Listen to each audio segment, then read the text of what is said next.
রমজান আসন্ন।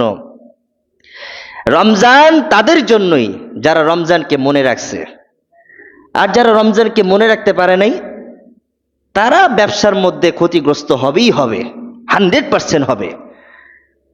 যারা রমজানকে শুধুমাত্র এই হিসাবে নিছে যে না খেয়ে থাকাটাই রমজান, যারা রমজানকে এই হিসাবেই নিছে যে বিশেষ মানুষের সাথে দিনের বেলায় বিশেষ সাক্ষাৎ করা থেকে বিরত থাকার নামই রমজান, তারা অনেক ভুলে থাকবে। রমজান এটা এই জন্য আসছে, এটার প্রকৃত পথ হচ্ছে এই মানুষকে গুনাহমুক্ত করে ফেলা। রমজান আসছে মানুষকে তাকওয়াবান বানানোর জন্য।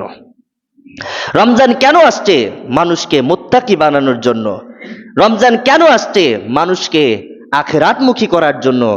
রমজান কেন আসছে? মানুষকে দুনিয়া বিমুখ করার জন্য। রমজান কেন আসছে? তার জান্নাতের রাস্তাকে সহজ করে দেওয়ার জন্য। রমজান কেন আসছে? জাহান্নামের পথকে বন্ধ করে দেওয়ার জন্য। রমজান কেন আসছে? শয়তানকে চিরতরে বন্ধ করে দিয়ে মানুষের আমলকে বাড়িয়ে দেওয়ার জন্য। রমজান কেন আসছে? এই দিনে মানুষ ইবাদত করলে আল্লাহর কাছাকাছি নয়, বরং আল্লাহই বান্দার কাছাকাছি চলে আসবে। রমজান এই জন্য আসছে। রমজান কেন আসছে? এই জন্য আসছে। বান্দা আল্লাহর কাছে যাবে না, বরং আল্লাহই বান্দার কাছে চলে আসবে। রমজান এই জন্য আসছে।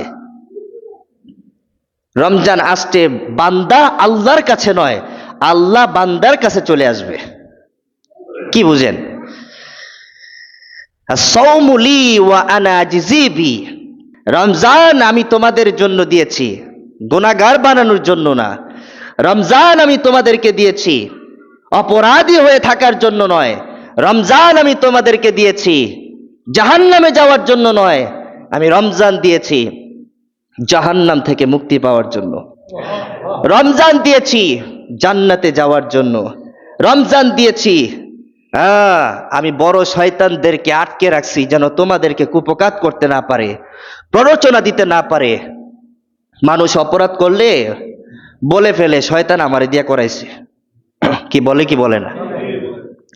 সব শয়তানের কাজ। আল্লাহ বলছে শয়তানকে বাইন্ধা দিছি, যা। এই একটা মাস ধরে আমি শয়তান মুক্ত রাখলাম, তারপরে কি শয়তান মুক্ত থাকেনি? আল্লাহ কি বলছে? বুখারী শরীফের হাদিসে আসছে, সুফিদাতি শায়াতিন। আল্লাহ তাআলা রমজান মাসে শয়তানদেরকে শৃঙ্খলাবদ্ধ করে ফেলে, আটকে ফেলে। তো রমজান মাসে যদি আল্লাহ শয়তানদেরকে আটকে রাখে, এরপরে কি শয়তানি কমে? তো এটা কিসের শয়তানি? বলো এটা নফসের শয়তানি। এটা কিসের শয়তানি ভাই? নফসের শয়তানি। কার নফস? শয়তানের নফস না আমার নফস? আমার নফস। এটা আমার অভ্যাসগত অপরাধ। এই যে আমি আমার অপরাধকে অভ্যাস বানাই নিলাম, ওই জায়গা থেকে নফস আমাকে ধোকা দেয়, গুনাহ করো। নফস আমাকে ধোকা দেয়, পর্দার আড়ালে চলে যাও। নফস আমাকে ধোকা দেয়, রোজা রাখিও না। নফস আমাকে ধোকা দেয়, ব্যবসা বাইরে গেছে, ইবাদত বন্দিগি কমাই দাও। নফস আমাকে ধোকা দেয়, রোগ বাইরে গেছে, রোজা রাখিস না, ডাক্তারের কাছে যা। নফস আমাকে ধোকা দেয়, কাজ করতে করতে হয়রান, তুই রোজা রেখে লাভ কি, রোজা রাখিস না। নফস আমাকে ধোকা দেয়, সারাদিন কৃষিকাজে ব্যস্ত, রোজা রাখার তো টাইমই নেই। নফস আমাকে ধোকা দেয়, ভোরবেলা উঠতে লাভ নাই, সেহরি তো খাসি নেই, রোজা তো হইবই না। নফস আমাকে কি দেয় বলেন? কি নফস বলে না? বলে না? বলে কি বলে না? অনেকের মনে এরকম ধারণা আছে, হুজুর সেহরি খেলে রোজা হইব না, সেহরি না খেলে রোজা হইব কিনা, এরকম প্রশ্ন জাগে না? হুজুর সেহরি তো খাই নাই, হুজুর সেহরি তো আমি খাই নাই, রোজা হইব? এই যে নফস ধোকা দেয়। যখন সে রোজাই রাখে না, কেন ভাই রোজা রাখলেন না? হুজুর আমি তো ভোরবেলায় সেহরি খাই নাই। আগে মানুষের ভিতরে এমন একটা ভুল ধারণা ছিল, সেহরি খাই নাই তো রোজাও রাখে নাই। তো জিজ্ঞাসা করলে বলতো হুজুর সেহরি তো খাই নাই, রোজা তো হইব না, এজন্য খাইয়া লাইছি দিনের বেলায়। শয়তান ধোকা দিছে। দিন বুঝে নাই, ইসলাম বুঝে না, সরল সোজা মানুষ। ভাই আফসুস, বড় শয়তানদেরকে কিন্তু আল্লাহ বাইন্ধা রাখছে, নিজের নফসের শয়তান কিন্তু খোলা। এই শয়তানকে কিভাবে আটকে রাখবেন? আল্লাহ বলছে শুনেন আল্লাহর কথাটা শুনেন। ইয়া আইয়ুহাল্লাযীনা আমানু কুতিবা আলাইকুমুস সিয়ামু কামা কুতিবা আলাল্লাযীনা মিন ক্বাবলিকুম লাআল্লাকুম তাত্তাকুন। হে ঈমানদারগণ, তোমাদের উপরে রোজাকে ফরজ করে দেওয়া হয়েছে।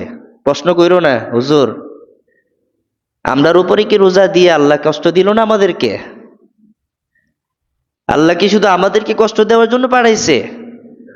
আমরাই যে রোজা রাখতেছি, আমাদের এত কষ্ট করতে হবে কেন? প্রশ্ন কইরো না। আল্লাহ উত্তর দিয়ে দিছে, কামা কুতিবা আলাল্লাযীনা মিন ক্বাবলিকুম, তোমাদের পূর্বের জাতিরা রোজা রাখছে। প্রশ্ন কইরো না, আল্লাহ উত্তর দিয়ে দিছে তোমাদের পূর্বের জাতিরাও কি বলেন? এই যে জমানাটা আমরা পাইলাম, নবী আলাইহিস সালাতু ওয়াস সালামের জমানা থেকে এ পর্যন্ত কত বছর? 1450 বছরই ধরেন, 1500 বছর ধরেন। আচ্ছা, এই প্রশ্নটা যদি কেউ করে বর্তমান সময়ে এসে, শুধু আমরাই রোজা রাখতেছি, আল্লাহ শুধু আমাদেরকে কষ্ট দেয় আর কেউ রোজা রাখে নাই, প্রশ্নটা কি যথার্থ না ব্যর্থ? প্রশ্নটার মধ্যে কোনো ফলাফল আছে না নিষ্ফল? কেন নিষ্ফল? কারণ তুমি যে জমানায় বসে প্রশ্নটা করলা, এই জমানার মতো তো আরো অনেক জমানা 1400 বছর আগে চলে গেছে, ঠিক না বেঠিক? নবী আলাইহিস সালাতু ওয়াস সালামের জমানায় রোজা রাখা হয়েছে, সাহাবীদের জমানায় রোজা হয়েছে, তাবিদের জমানায় রোজা হয়েছে, ইমামদের জমানায় রোজা হয়েছে, মুজতাহিদদের জমানায় রোজা হয়েছে, আইম্মায়ে মাসাজিদের জমানায় রোজা হয়েছে, মুহাদ্দিস কেরামদের জমানায় রোজা হয়েছে। তো তাদের সময় তো এমন প্রশ্ন আসে না? নাই, নাই, তারা তো রোজা রেখে আসছে। তাহলে তুমি কেন রোজা রাখবা না? বা কেন এই প্রশ্ন আসবে যে আল্লাহ শুধু আমাদেরকে দিয়ে কষ্ট করায়? এই কষ্টটা কি অন্য কেউ করে নাই? আল্লাহ উত্তর দিয়ে দিছে, কামা কুতিবা আলাল্লাযীনা মিন ক্বাবলিকুম। আল্লাহ বলছেন শুধু 1400 বছর থেকে রোজাটা শুরু হয় নাই, এই রোজার শুরু হয়েছে পৃথিবীর সূচনা লগ্ন থেকে। এই রোজাটা শুরু হয়েছে পৃথিবীর সূচনা লগ্ন থেকে। কিন্তু তাদের রোজা রাখার বিধানটা, তাদের রোজা রাখার পদ্ধতিটা আমাদের মতো ছিল না, তাদের ইবাদতের পদ্ধতিটা আমাদের মতো ছিল না। এখন প্রশ্ন আসতে পারে, হুজুর, যে তারা তো একদিন 2 দিন রোজা রাখতো, তারা তো 1-2 ওয়াক্ত নামাজ পড়তো, তা আমাদের ক্ষেত্রে কেন 30 দিন দিল, কেন 29 দিন দিল, কেন 5 ওয়াক্ত দিল? ভাইরে ভাই, এই প্রশ্নটার উত্তর নেওয়ার জন্য আপনাদেরকে একটা প্রশ্ন করি তো, যখন কোনো ব্যক্তি কোনো ব্যক্তিকে বেশি ভালোবাসে, তখন তার প্রতি বেশি রাগ হয় কি হয় না? আমাদের সমাজে একটা কথা আছে না, যে তারা আমি এত ধমক দেই কেন, তাকে দিয়ে এত কাজ করাই কেন? ভালোবাসে না বলে, না ভালোবাসে বলে? আরে ভাই, এটা তো আমাদের দুনিয়ার নজির। বিএনপি প্রার্থী, আওয়ামী লীগ প্রার্থী, জামাত পার্টি, জাসদ বাসদের পার্টি, এরা কাজ পাওয়ার জন্য নেতার পিছনে পিছনে ঘুরতে থাকে। নেতা কাজ দেয় না কেন? হে চিন্তা করে, কাজ দিল না মানে তারা পাত্তাই দিল না। কি হয় কি হয় না? আরে বুঝেন না আমার কথাটা? আমরা যখন নেতার পিছনে থাকি, নেতা যদি আমারে কাজ না দেয়, মনে মনে ভাববেন না নেতা আমার পাত্তাই দেয় না, সবারই কাজ দেয়, আমারে কাজ দেয় না। নেতাই বুঝে আমাকে গণনাই করে না, মনে হয় কি হয় না? হয়। আল্লাহ ঠিক এই কথাটাই জানাইতেছেন, রে বান্দারা, আমি সব উম্মতকে, সব বান্দাদেরকে ভালোবাসি, কিন্তু শেষ নবীজির খাতিরে, আমার প্রিয় হাবিবের খাতিরে আমি তোদেরকে বেশি ভালোবাসছি, বিদায় তোদের ক্ষেত্রে আমলটা বাড়াই দিছি। আল্লাহ অন্যান্য জাতিদের চেয়ে আমাদেরকে বেশি ভালোবাসেন, অন্যান্য জাতিদের চেয়ে আল্লাহ আমাদেরকে বেশি ভালোবাসেন। এই বুঝটা আমাদের মধ্যে আসছে কখনো? এই চিন্তাটা কখনো করছি আমি? কেন আমরা এত বেশি আমল করি? কেন আমাকে 30টা রোজা রাখতে হয় লাগাতার? কেন 5 ওয়াক্ত নামাজ পড়তে হয়? কেন? আগের জাতি তো মাত্র 2 ওয়াক্ত পড়তো, 1 ওয়াক্ত পড়তো, তাদের ক্ষেত্রে কষ্ট কম ছিল, আমাদের ক্ষেত্রে কষ্ট এত বেশি কেন? একবারও কি চিন্তা করে দেখছি যে আল্লাহ তাদের চেয়ে আমাদেরকে বেশি ভালোবাসেন? তাদের চেয়ে বেশি আমাদের সংখ্যাকে জান্নাতে পাঠাবেন, তাদের আগে আমাদেরকে জান্নাতে পাঠাবেন, তাদের জন্য আমাদেরকে সাক্ষী বানাবেন। শেষ নবীর উম্মত হওয়ার কারণে আল্লাহ আমাদেরকে সুপারিশ করার জন্য সর্বাগ্যে রাখবেন। এই জন্য আমাদের দিয়ে আল্লাহ কাজ করান। আচ্ছা, প্রশ্ন একটা, কাজটা কেন করান?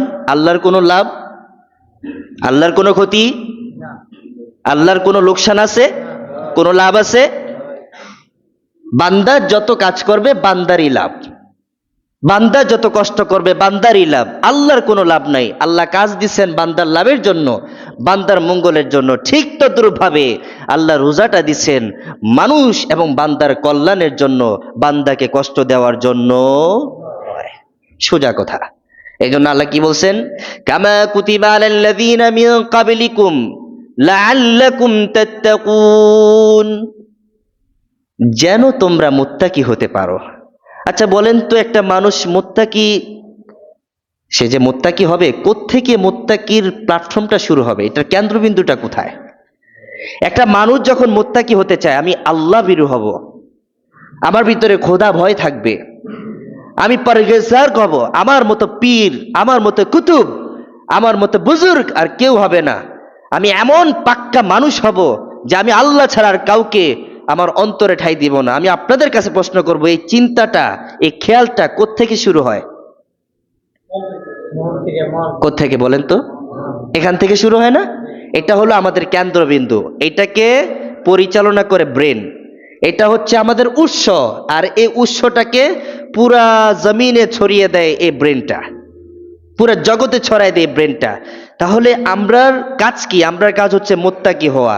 আল্লাহ বলছে, আমি তোমাদেরকে রোজা দিছি তোমাদের এই দিলটাকে পরিষ্কার করে আমার জন্য বানানোর জন্য, তোমরা যেন আমার হয়ে যাও, তোমরা যেন আমার, আমি যেন তোমাদের কল্পনায় থাকি, আমি যেন তোমাদের মন মেজাজে থাকি, আমি যেন তোমাদের চিন্তায় থাকি, আমি যেন তোমাদের মগজে থাকি, আমি যেন তোমাদের কলমে থাকি, আমি যেন তোমাদের জবানে থাকি, আমি যেন তোমাদের ইবাদতে থাকি, আমি যেন তোমাদের কর্মে থাকি।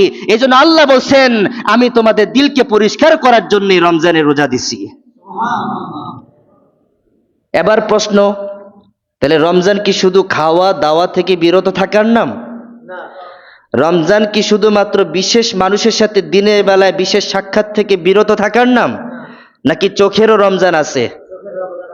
কথা বলেন না। চোখের রমজান আছে কিনা নাই?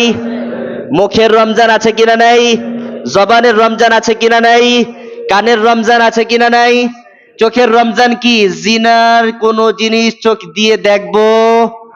কানের রমজান হচ্ছে কান দিয়ে কোনো অশ্লীল কথা শুনবো। জবানের রমজান হচ্ছে জবান দিয়ে কোনো কটু কথা, কোনো মিথ্যা কথা, গীবত, শিকায়েত, চুগলখড়ি, কোন রকম আচরণ করা যাবে। এগুলো হলো চোখের রমজান, কানের রমজান, জবানের রমজান। রমজান এই জন্যই আসছে যে পুরো বডিটাকে রমজান বানাই দিবে, পুরো বডিটাকে মুত্তাকি বানাই দিবে। এই মুত্তাকি হওয়ার জন্য আরেকটা কার্যকর ইবাদত আছে, সেই ইবাদতের নাম হচ্ছে পবিত্র কোরআন কারীম তেলাওয়াত।